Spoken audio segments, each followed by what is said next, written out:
दिल्ली के मुख्यमंत्री अरविंद केजरीवाल को शराब घोटाले मामले में सुप्रीम कोर्ट से अंतरिम जमानत मिल गई है, लेकिन ईडी की ओर से उनकी गिरफ्तारी के मामले को सुप्रीम कोर्ट की बड़ी बेंच को सौंप दिया गया है। सुप्रीम कोर्ट ने केजरीवाल की गिरफ्तारी को चुनौती देने वाली याचिका के मामले को बड़ी बेंच के पास भेज दिया है।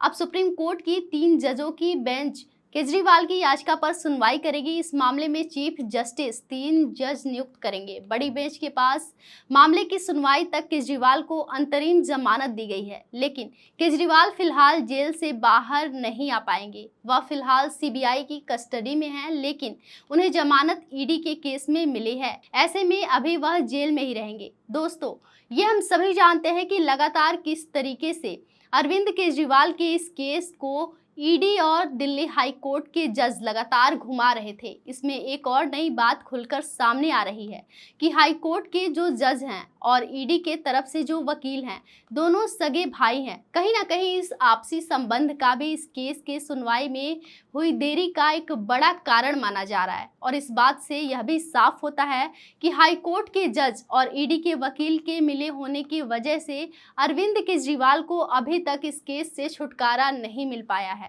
इस मामले को विस्तार से समझते हैं इस वीडियो में। नमस्कार, मैं शशि और आप देख रहे हैं देश नीति। देश नीति, केवल सच्ची और पक्की खबरें।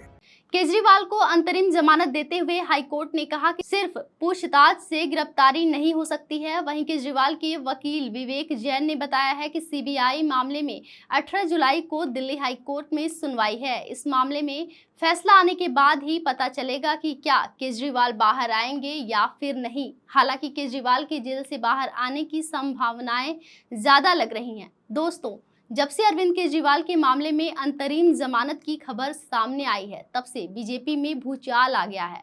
आपको याद होगा कि कैसे सत्ताधारी बीजेपी ने चुनाव के समय बड़े बड़े नेताओं को किसी न किसी आरोप में जेल में भेज रही थी। आम आदमी पार्टी एक ऐसी पार्टी है जो बहुत ही कम समय में देश की राजनीति में उभर कर सामने आई है और संसद के भीतर अपने लिए एक महत्वपूर्ण जगह बनाई है। आम आदमी पार्टी एक मजबूत विपक्ष की तरह बीजेपी के सामने खड़े होकर चुनौती दे रही थी और यही वजह है कि जिसके कारण बीजेपी ने आम आदमी पार्टी के तमाम नेताओं को बारी बारी सीबीआई और ईडी की मदद से जेल के सलाखों के पीछे छोड़ दिया। इस लोकसभा चुनाव में भारतीय जनता पार्टी ने विपक्ष को जड़ से खत्म करने का भरपूर कोशिश की है, लेकिन तमाम कोशिशों के बाद भी बीजेपी लोकसभा चुनाव में पूरी तरह सफल नहीं हो पाई। उल्टा इस चुनाव में तो बीजेपी की जितनी सीटें कम हुई हैं, इसका भारतीय जनता पार्टी ने अपने सपने में भी कल्पना नहीं किया होगा। चुनाव नतीजे आने के बाद अब बीजेपी असहाय महसूस कर रही है। साथ ही संसद हो या बड़ा मंच, आज विपक्ष के तमाम बड़े नेताओं की आवाज पूरा देश सुन रहा है। खैर, अब हम आपको बताते हैं कि अरविंद केजरीवाल के इस मामले पर कोर्ट ने क्या कहा है। केजरीवाल को अंतरिम जमानत देते हुए कोर्ट ने कहा है कि दिल्ली के मुख्यमंत्री 90 दिनों से अधिक समय तक जेल में रहे हैं। वह चुने हुए नेता हैं और वह इस पद पर बने रहेंगे या नहीं, इसका फैसला वही करेंगे। सुप्रीम कोर्ट ने कहा है कि हमने फैसले में चुनावी फंडिंग को लेकर भी सवाल खड़े किए हैं।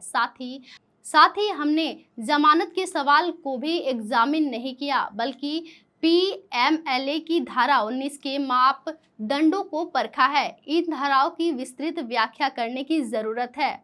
पीएमएलए की धारा 19 गिरफ्तारी के नियमों की भी व्याख्या करने की जरूरत है। हमने पीएमएलए की धारा 19 और धारा 45 के बीच अंतर को समझाया है। पीएमएलए की धारा 19 अधिकारियों की व्यक्तिपरक राय है और इसकी न्यायिक समीक्षा हो सकती है। वहीं धारा 45 का उपयोग अदालत ही कर सकती है। बता दें कि मनी लॉन्ड्रिंग कानून की धारा 19 सीडी को ये अधिकार देती है कि अगर सबूतों के आधार पर एजेंसी को लगता है कि कोई व्यक्ति मनी लॉन्ड्रिंग का दोषी है तो उसे गिरफ्तार कर सकती है। ऐसी गिरफ्तारी के लिए एजेंसी को बस आरोपी को कारण बताना होता है। अब इस मामले पर कोर्ट का क्या फैसला आता है, ये जानने के लिए हमारे चैनल को देखते रहिए और साथ ही चैनल को लाइक करें, शेयर करें और सब्सक्राइब भी करें। नमस्कार।